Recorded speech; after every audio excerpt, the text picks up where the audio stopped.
हमको अपना अधिकार है, ये हमारा। अभी बताए गरीबत फंड, हम अपना अधिकार मांगते नहीं किसी से भीख मांगते, है ना। ये सब व्यय तो उठाना ही पड़ेगा। धन्यवाद। भविष्य में आदिवासी कल्याण की योग्य रहेगी। अन्नति दुलादेव की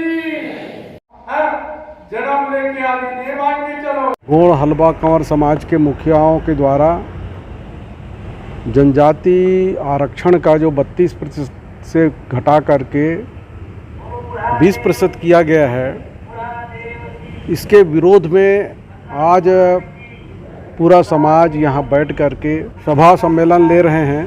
आज धरना प्रदर्शन और रैली भी होगी। हमारा कहना है कि जब 2011-12 में डॉक्टर रमन सिंह जी का कार्यकाल था, उस समय जनजाति समाज के मांग पर उनके जनसंख्या के अनुपात में दिया गया था 32% आरक्षण, लेकिन उसका विरोध भूपेश सरकार के द्वारा, भूपेश खुद रहे हैं, उन्होंने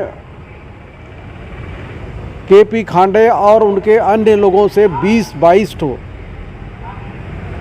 पिटीशन दायर करवाए कि जो 32% आरक्षण है वो वैधानिक नहीं है करके, और ये केस चलता रहा। डॉक्टर रमन सिंह के ज़माने में, उनके कार्यकाल में 12 से लेकर 18 तक, 6 साल तक कुछ भी नहीं हुआ।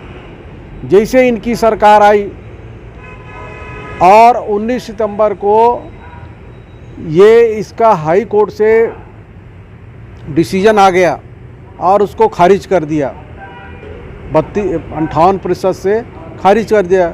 अब हमको मिल रहा है 20%।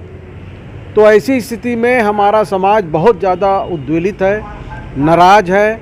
ये सरकार की लापरवाही, भूपेश सरकार की लापरवाही, ये हमारे साथ, समाज के साथ धोखाधड़ी, पक्षपातपूर्ण रवैया है। इसके लिए हमारा समाज, हम उनको चेतावनी देते हैं कि यदि उस पर हमारा बहाली नहीं हुआ, जब तक आरक्षण की बहाली नहीं होगी, हम चुप नहीं बैठेंगे। हम लड़ाई लड़ते रहें, सड़क की लड़ाई से लेकर के सदन की लड़ाई तक, और कोर्ट की लड़ाई भी हम लोग जारी रखेंगे।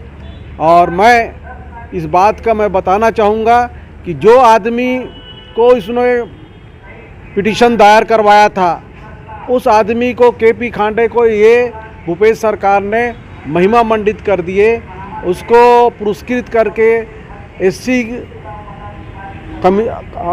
आयोग का अध्यक्ष बना दिए, कैबिनेट मंत्री का दर्जा दे दिए।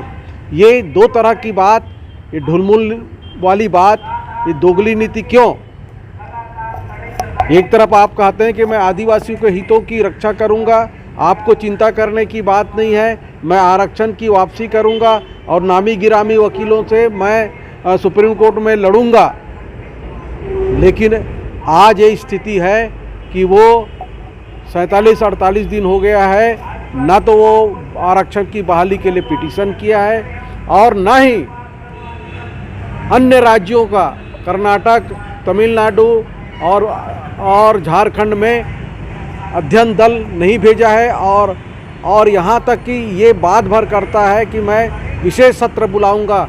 इतने दिन हो गया है, ना तो विशेष सत्र बुला रहा है, ना कुछ कर रहा है। इसकी नीयत पर खोट है। आदिवासी समाज इस पर विश्वास नहीं करेगी।